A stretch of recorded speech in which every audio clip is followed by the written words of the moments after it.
प्रिय विद्यार्थियों, SLT tech and YouTube channel पर आपका स्वागत है।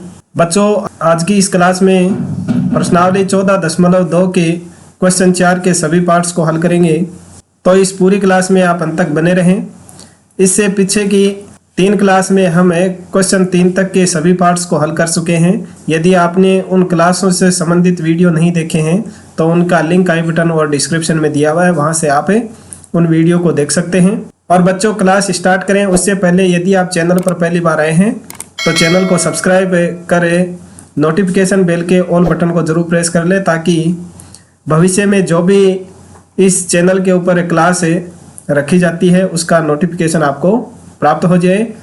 और इस क्लास का लिंक अपने अन्य साथियों को भी शेयर करें जिससे वो भी इस क्लास से जुड़ सकें। तो चलिए बिना देरी किए शुरू करते हैं क्लास को और हल करते हैं इस क्वेश्चन 4 के एक एक पार्ट्स को।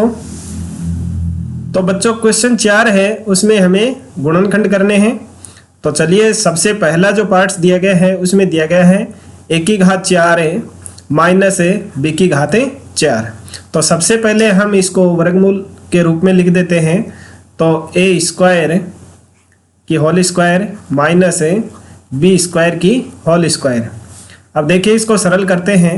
अगर इस रूप में कोई भी संख्या दी हुई होती है तो हम सरल करके लिखते हैं इसको a square minus b square, और दूसरे कोष्टक में लिखेंगे a square plus b square. ये क्यों आया, इसके लिए आप कोष्टक है उसमें ये सर्वसमीका लिख सकते हैं। a square minus b square बराबर, इसको सरल करते हैं तो आता है a minus b into A plus B. ये सर्वसमीका आप लिख सकते हैं सामने। अब यहाँ देखिए, ये जो पहले कोष्टक में संख्या दी हुई है ए स्क्वायर माइनस बी स्क्वायर, ये फिर से इस रूप में है तो इसकी जगह हम ये लिख देंगे ए minus B into A plus B. A minus B और दूसरे कोष्टक में ए प्लस बी, और ये जो कोष्टक है उसमें जो संख्या दी गई है उसको दोबारा से झुकाते हुए लिख देंगे ए स्क्वायर प्लस बी स्क्वायर। आप ये क्यों आया, इसके लिए ये दोबारा से ये सर्वसमीका है वो लिख सकते हैं यहाँ ए स्क्वायर माइनस बी स्क्वायर और बराबर है ए minus B into A plus B, और आपका यही फाइनल आंसर हो जाएगा। अब देखिए, इसमें सेकंड पार्ट दिया गया है p की घात 4 माइनस 81। तो इनको भी सबसे पहले हम वर्ग के रूप में लिख देंगे। तो p स्क्वायर की स्क्वायर माइनस 81 है वो 9 का वर्ग होता है, तो 9 का वर्ग। अब देखिए, इनको सरल करते हैं तो आएगा p स्क्वायर माइनस 9 और दूसरे कोष्टक में p स्क्वायर प्लस 9। क्यों आया, क्योंकि ए स्क्वायर माइनस बी स्क्वायर है, उसको जब हम सरल करते हैं तो आता है ए माइनस बी और दूसरे कोष्टक में ए प्लस बी। ये आप सर्वसमीका हैं वो कोष्टक में लिख दें। और फिर से देखिए, ये पी स्क्वायर माइनस 9 है, इसको हम लिख देंगे इस तरह से p का वर्ग माइनस 3 का वर्ग, और ये आ जाएगा p स्क्वायर प्लस 9। अब फिर से इसको सरल करेंगे तो यहाँ देखिए, ये वर्ग के रूप में है और माइनस की क्रिया हो रही है, तो इसका हल होगा p माइनस 3 और दूसरे कोष्टक में p प्लस 3, और ये p स्क्वायर प्लस 9 है वो झुकाते हुए आ जाएगा। यहाँ भी यही सर्वसमीका काम में आएगी, ए स्क्वायर माइनस बी स्क्वायर बराबर है ए माइनस बी और इंटू ए प्लस बी, और यही इसका आंसर हो जाएगा। अब देखिए, नेक्स्ट पार्ट है, तीसरा पार्ट दिया गया है x की घात 4 माइनस वाई प्लस जेड की घात 4। तो सबसे पहले इनको लिखेंगे वर्ग के रूप में। तो x स्क्वायर की square minus Y plus Z की स्क्वायर, और यहाँ बड़ा कोष्टक लगा करके लगा देंगे फिर से स्क्वायर। अब देखिए, इनको भी उसी तरह से हल करेंगे कि ये वर्ग के रूप में दी हुई है तो एक बार इनको प्लस की लिखेंगे और एक बार माइनस की लिखेंगे। तो X square minus Y plus Z square, ये तो हो गई माइनस की, और एक कोष्टक में लिखेंगे हम इसको प्लस की X square plus Y plus Z की स्क्वायर। क्यों आया ये? क्योंकि इसमें सर्वसमीका लगी a का वर्ग माइनस b का वर्ग, और इनको सरल करते हैं तो a minus B into A plus B, ये इस सर्वसमीका के अकॉर्डिंग आया। अब यहाँ देखिए ये जो संख्या है पहले कोष्टक वाली वो फिर से वर्ग के रूप में है, तो इसको जब सरल करेंगे तो आएगा अक्स से माइनस है वाई प्लस जेड, और दूसरे कोष्टक में लिखेंगे इसको प्लस की अक्स से प्लस है वाई प्लस जेड, और ये संख्या है वो कितनी आ जाएगी अक्स स्क्वायर प्लस है वाई प्लस जेड स्क्वायर। ये भी सेम इसी सर्वसमीका के अकॉर्डिंग आया है, चाहो तो आप दोबारा यहाँ लिख सकते हैं। अब देखिए इनको सरल करते हैं तो ये अक्स है वो ज्यों का त्यों आ जाएगा, ये माइनस वाई से गुणा होगा प्लस से, तो ये आएगा माइनस वाई, और इस माइनस का इस प्लस से गुणा करेंगे तो आ जाएगा माइनस है, तो X minus Y minus Z, यह हो गया इसका हल। और यहाँ भी देखिए ये अक्स है वो ज्यों का त्यों इस प्लस का प्लस वाई से गुणा करेंगे तो प्लस है वाई आ जाएगा, प्लस का प्लस से गुणा करेंगे प्लस आएगा, और ये हो जाएगा जेड। और यहाँ देखिए ये ज्यों का त्यों आ जाएगा अक्स स्क्वायर प्लस है वाई प्लस जेड स्क्वायर, ये है वो ज्यों का त्यों आ जाएगा, और यही इसका आंसर हो जाएगा। अब देखिए नेक्स्ट चौथा पार्ट, 4 का पार्ट दिया गया है, इसको भी वर्ग के रूप में हम लिखेंगे। सबसे पहले तो आ जाएगा अक्स स्क्वायर की स्क्वायर माइनस है, यहाँ बड़ा कोष्टक लगाएंगे, और अक्स माइनस जेड की स्क्वायर इस रूप में लिखेंगे। अब इसको सरल करेंगे, वही यहाँ वर्ग के रूप में लिखी हुई है, तो एक बार इसको हम माइनस के लिखेंगे, एक बार प्लस की लिखेंगे, तो यह आ जाएगा X square minus X minus Z की स्क्वायर, ये एक कोष्टक में आ जाएगा। और दूसरे कोष्टक में हम लिखेंगे इसको प्लस की, तो X square plus X minus Z की स्क्वायर, यहाँ वो सर्वसमीका आप लिख दें A square minus B square, इसको सरल करते हैं तो A minus B into A plus B.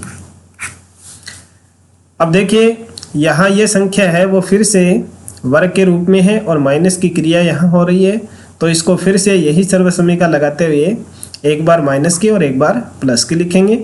तो देखिए सबसे पहले अक्स यहाँ से यह वर्ग है तो इसमें से अक्स ले लेंगे, और माइनस एक्स माइनस जेड, ये एक कोष्टक में आ जाएगा, और दूसरे में इसको लिखेंगे हम प्लस का, तो ये अक्स और प्लस एक्स माइनस जेड, इसको कोष्टक को बंद कर देंगे, और फिर ये जो कितनी आ जाएगी X square plus X minus Z की स्क्वायर। अब देखिए इन कोष्टक को हम सरल करते हैं, कोष्टक के बाहर जो निशान है उसको कोष्टक के अंदर वाली संख्याओं से गुणा करके हम लिखते हैं, तो ये अक्स जो का त्यों आ जाएगा, इस माइनस का प्लस अक्स से गुणा करेंगे तो आएगा माइनस का अक्स, और इस माइनस का माइनस से गुणा करेंगे तो आएगा प्लस जेड। अब इसी तरह से आगे है उसको भी सरल करेंगे, ये अक्स ज्यों का त्यों, और प्लस का साइन अगर कोष्टक के बाहर है तो कोष्टक के अंदर वाली संख्याओं पर किसी तरह का कोई फर्क नहीं पड़ता है, जो कि त्यों आ जाएंगी अक्स और माइनस जेड। अब देखिए यहाँ जो अक्स माइनस जेड के होल स्क्वायर है उसको भी हम सरल करके लिख देंगे, तो ये अक्स स्क्वायर है वो तो प्लस जो का त्यों आ जाएगा, फिर प्लस है, यहाँ इसको हम सरल करेंगे तो आएगा अक्स स्क्वायर माइनस 2 गुणा अक्स जेड और प्लस जेड स्क्वायर, ये आ जाएगा। क्यों आया? क्योंकि a माइनस बी की होल स्क्वायर के रूप में अगर कोई संख्या लिखी हुई है तो उसको सरल करने पर आता है a square minus 2ab plus B square, ये सर्वसमीका आप अलग से कोष्टक में नोट कर दें। अब देखिए यहाँ ये अक्स है वो प्लस का और ये माइनस का है, तो ये इसे कैंसिल हो जाएगा, तो यहाँ से बचा क्या, जेड बचा, और यहाँ अक्स और अक्स दोनों प्लस की हैं तो इनको हम जोड़ देंगे, 2 अक्स आएगा और माइनस जेड। अब यहाँ से देखिए इस कोष्टक को हम हटा देते हैं यहाँ से, तो बचेगा क्या, अक्स स्क्वायर प्लस कोष्टक के बाहर प्लस का साइन है, इसलिए कोष्टक के अंदर जो भी साइन है वो ज्यों के त्यों रहेंगे। तो एक्स स्क्वायर है माइनस है 2xz और प्लस है जेड स्क्वायर। अब यहाँ देखिए ये एक्स स्क्वायर है वो भी प्लस का है और ये भी प्लस का है, तो ये आपस में जुड़ जाएंगे। तो देखिए अब इसका फाइनल आंसर क्या होगा, Z into 2x minus Z, और इन दोनों को जोड़ देंगे तो ये हो जाएगा 2x स्क्वायर माइनस 2xz और प्लस जेड स्क्वायर। ये इस चौथे पार्ट का आंसर हो जाएगा। अब देखिए नेक्स्ट पार्ट, नेक्स्ट 5 का पार्ट दिया गया है। इसको देखिए हम सबसे पहले इस रूप में लिखेंगे ए स्क्वायर की square minus 2a square b square plus b square की स्क्वायर। अब देखिए एक सर्वसमीका थी a माइनस बी की होल स्क्वायर, और जब इसको सरल करते हैं तो आता है a square minus 2ab plus b square. अब ये जो सवाल दिया गया है वो हमें इस रूप में प्राप्त हुआ है, तो हम इसको इस रूप में लिख देंगे। तो यहाँ देखिए क्या होगा, a square minus b square की स्क्वायर, ये हमें प्राप्त हो गया। अब यहाँ देखिए इस कोष्टक के अंदर जो संख्या है वो वर्ग के रूप में लिखी हुई है, तो हम इसको एक बार प्लस की लिखेंगे और एक बार माइनस की लिखेंगे, यानी a माइनस बी, और दूसरे कोष्टक में आ जाएगा a प्लस बी। क्यों आया, क्योंकि कोई भी सवाल यदि a का वर्ग माइनस बी का वर्ग के रूप में दिया हुआ है तो उसको हम लिखते हैं a minus B into A plus B. ये सर्वसमीका है, उसके अकॉर्डिंग ये आ जाएगा इस तरह से। और अब इनके बाहर जो ये वर्ग दिया हुआ है वो इसके भी आ जाएगा ये वर्ग और इसके भी आ जाएगा, और यही इसका फाइनल आंसर होगा। तो बच्चों आज के वीडियो में बस इतना ही। इस प्रश्नावली का 5वां सवाल हल करने के लिए मिलेंगे नेक्स्ट पार्ट में। तब तक SLT tech and YouTube channel पर इसी तरह से बने रहें, देखते रहें और सीखते रहें। इस क्लास में शामिल होने के लिए आप सभी का धन्यवाद।